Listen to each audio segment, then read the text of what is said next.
कुरुक भाषा को तोलोन सिकी लिपि से बचाए। दुख का विषय है कि आज कुरुक भाषा की स्थिति दयनीय है। ये भाषा विलुप्त होने के कगार पर है, अर्थात खतरे में है। इसे यूनेस्को द्वारा पुष्टि कर सूचीबद्ध की गई है।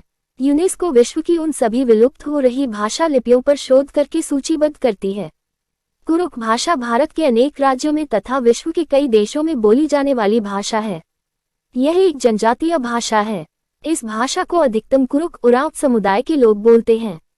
वर्तमान में इस आधुनिक युग के युवा पीढ़ी इस भाषा को भूलते जा रहे हैं एवं अन्य भाषाओं को अपना रहे हैं, जिसके कारण कुरुक भाषा की स्थिति चिंताजनक बन गई है। कुरुक भाषा का साहित्यिक विकास के लिए दो अलग अलग लिपियां बनाई गई है, एक कुरुक बन्ना लिपि एवं दूसरा तोलोन सिकी लिपि।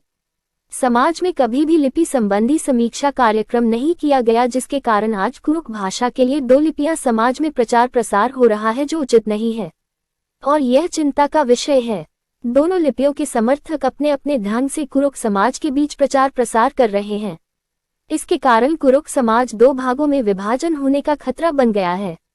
तोलोन सिकी लिपि को दक्षिण भारतीय भाषाओं की लिपियों का 70% हुबहू नकल करके बनाया गया है। जब शिकायत किया गया तो उसके समर्थक सफाई में कहते हैं, कुरुक भाषा द्रविड़ियन भाषा परिवार की भाषा है, इसीलिए तोलोन सिकी लिपि के बनावट को उन लिपियों के जैसा बनाया गया है। परंतु ये तर्क पूर्ण रूप से झूठ और बचने का बहाना है, क्योंकि यदि यह बात सच होता तो दक्षिण भारतीय भाषाओं की सभी लिपियों का बनावट एक जैसा ही होता। परंतु तेलुगु, मलयालम, कन्नड़, तमिल सभी भाषाओं की लिपियों का बनावट भिन्न भिन्न है एवं दिखने में अलग अलग है। तो फिर इन लिपियों से हूबहू 70% मेल खाना ये पुष्टि होता है कि तोलोन सिकी नकलची लिपि है।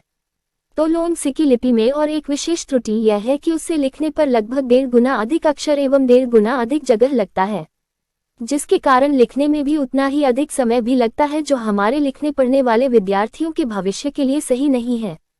वह पीछे रह जाएंगे। ऐसे में हमारे कुरुक भाषा साहित्य का विकास होने के बजाय विनाश हो जाएगा।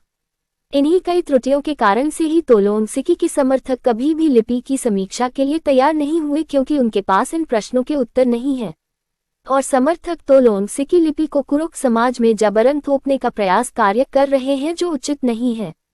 आप लोगों को यह मालूम होना चाहिए कि तोलोन सिकी लिपि को सर्वप्रथम संपूर्ण आदिवासी भाषाओं की लिपि के लिए बनाया गया था। जब अन्य आदिवासी भाषी इससे स्वीकार नहीं किए तो कुरुक भाषा की लिपि बताया जा रहा है और कुरुक समाज में थोपा जा रहा है एवं जबरन लिखने पढ़ने के लिए विवश कर रहे हैं। कुरुक भाषा की स्थिति ऐसे ही दयनीय है और ऐसे में तोलोन सिकी लिपि इस भाषा को और ले डूबेगा, क्योंकि एक त्रुटिपूर्ण नई लिपि लिखने पढ़ने वालों के लिए बोझ बनेगा और ऐसे में कुरुक भाषा के प्रति लोगों में और रुचि पैदा नहीं होगा। यदि आप कुरुक भाषा का भला चाहते हैं और इससे बचाना चाहते हैं तो इस नकलची लिपि तोलोन सिकी का पुरजोर विरोध करना चाहिए और अपनी कुरुक भाषा की रक्षा करना चाहिए, अर्थात कुरुक भाषा को तोलोन सिकी लिपि से बचाए। हमारा हमेशा से यह प्रयास रहा है कि लिपि के संदर्भ में समीक्षा हो और एक एक बिंदु पर बहस हो, परंतु दुर्भाग्य की बात है ऐसा ना हो सका। परंतु मैं कुरुक समाज से अपील और निवेदन करती हूँ कि सभी भाषाविद अपने अपने स्तर से लिपि का आकलन करना चाहिए एवं विचार करना चाहिए, क्योंकि यह कुरुक भाषा और समाज का भविष्य का विषय है। मैं अपनी कुरुक बन्ना लिपि के संदर्भ में भी कहना चाहती हूँ कि यह लिपि को देखकर आप स्वयं भी जांच और परख सकते हैं। ये लिपि कुरुक समाज को विश्व में एक अलग पहचान दिलाने में सक्षम है। कुरुक बन्ना लिपि दिखने में अति सुंदर है, ये लिखने पढ़ने में भी सुविधाजनक है। कुरुक समाज के विद्वानों से अनुरोध है कि कृपया इस संदर्भ में चिंतन मंथन किया जाए और इसका निवारण किया जाए, कहीं देर न हो जाए।